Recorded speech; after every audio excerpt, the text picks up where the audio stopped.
operation in the investigation led by Special Counsel Jack Smith, which has recently taken a new turn with the acquisition of classified documents and an expansion of the reach into a foreign adversary.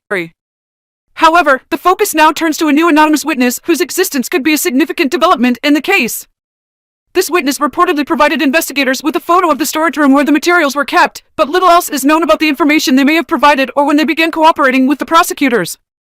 It's clear that the investigation continues to evolve on the federal level, and the addition of this new witness could be a crucial piece in the puzzle for Smith and his team as they work to uncover the truth. The recent developments in the investigation into the Trump documents include the cooperation of his valet, whose honesty has been called into question due to accusations that he moved boxes of classified materials at Trump's direction. In an effort to gain a fuller and more accurate picture of events, the Department of Justice, DOJ, has brought in additional witnesses, including at least 4 more employees from Mar-a-Lago and someone who had insight into Trump's thinking when he first returned material to the National Archives. According to sources, nearly everyone who works at Mar-a-Lago has been subpoenaed, including those in more obscure roles. The DOJ subpoena practice also suggests that they are taking a broader look into Trump's business practices, particularly with individuals abroad, as evidenced by previously unreported subpoena-seeking records related to his dealings with the Saudi-backed golf venture known as Love Golf, which has held tournaments at some of his golf resorts. The involvement of the Saudis in the classified document story is a significant development, especially considering the entanglement between Trump and the Saudis since leaving office. This was a giant ding-ding-ding moment in the middle of the story, which initially focused on the classified documents and the newly revealed witness. The fact that the Saudis have been roped into the investigation is incredibly intriguing. When the story first broke, I questioned why anyone would take top-secret nuclear documents home.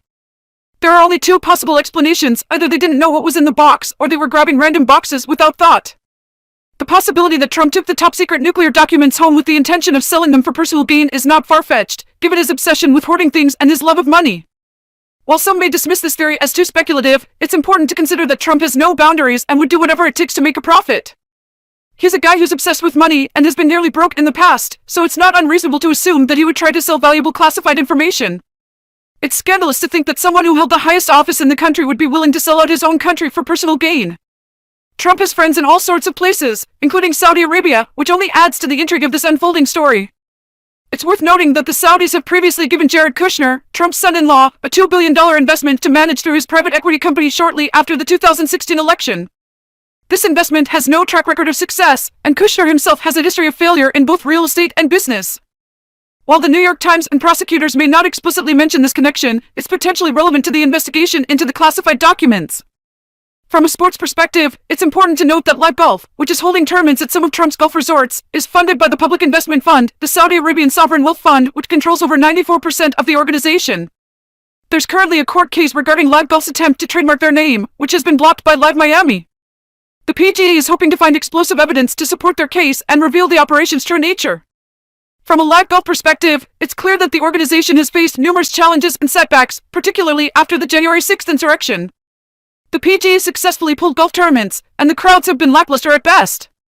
In a video clip, Trump even defends Saudi Arabia and casts doubt on the events of 9/11, which only adds to the already complicated web of connections between the former president, the Saudis, and Live Golf. Trump's behavior is reminiscent of a bad poker player who can't help but show their hand every time. His support for or against foreign entities is constantly on display. In the case of Live Golf and Trump, it's clear that the former president was motivated to work with them after the PGA pulled the PGA championship away from his Trump Bedminster property, resulting in significant financial losses. Live Golf offered to put many of his properties on notice, and while the exact nature of the funds involved remains unclear, it's worth noting that during his presidency, Trump wrote off over $145 million in taxpayer money by raising the prices of various services at his golf courses. This indicates a pattern of him losing money with the PGA and then gaining it back through partnerships with entities like Saudi Arabia. It's a fascinating twist that deserves more attention, and the PGA is hoping that it will reveal evidence of Live Golf's dubious practices. While it may not be a crime in and of itself, Trump's backing of Live Golf and letting them use his courses to make money raises ethical concerns. However, if the story of the classified documents is tied to Live Golf and Trump's financial ties to them, it becomes a potentially explosive situation. If it's even remotely possible that Trump was using Live Golf as a way to funnel money for the sale of top-secret nuclear documents to the Saudis, it would be a bridge too far for even some right-wing voters. The idea of selling nuclear secrets to a foreign adversary is a serious offense that would likely not sit well with many Americans. While it's unclear whether the allegations of selling nuclear secrets to the Saudis are true, the idea of doing so is highly troubling. Even for some supporters of Trump and MAGA, selling nukes to Muslim fundamentalists who believe in Sharia law would be a bridge too far. However, it's worth noting that many of these supporters can't even accurately define what Sharia law is, as seen in arguments made by figures like Marjorie Taylor Greene. This highlights the issue of cozying up to and portraying a positive public image of regions like Saudi Arabia, which is notorious for human rights violations, despite allowing women to drive. For example, activist Ludine Al-Hafla was imprisoned and tortured despite her role in the movement for women's driving rights. It's crucial to remain vigilant and critical of such developments, even in the context of sports. While it's uncertain how many conservatives or MAGA supporters would be swayed by Trump's business dealings with Saudi Arabia and Live Golf, it's possible that some of them may view the country in a more positive light due to its connection with Trump. This is because Live Golf has been using American players like Dustin Johnson and Phil Mickelson to cozy up to the US and paint a picture of the Saudis as decent people, despite their notorious human rights violations. However, if it turns out that Trump was attempting to sell classified information, particularly about nuclear weapons, to Saudi Arabia, it's unlikely that he would win the general election or even the primary.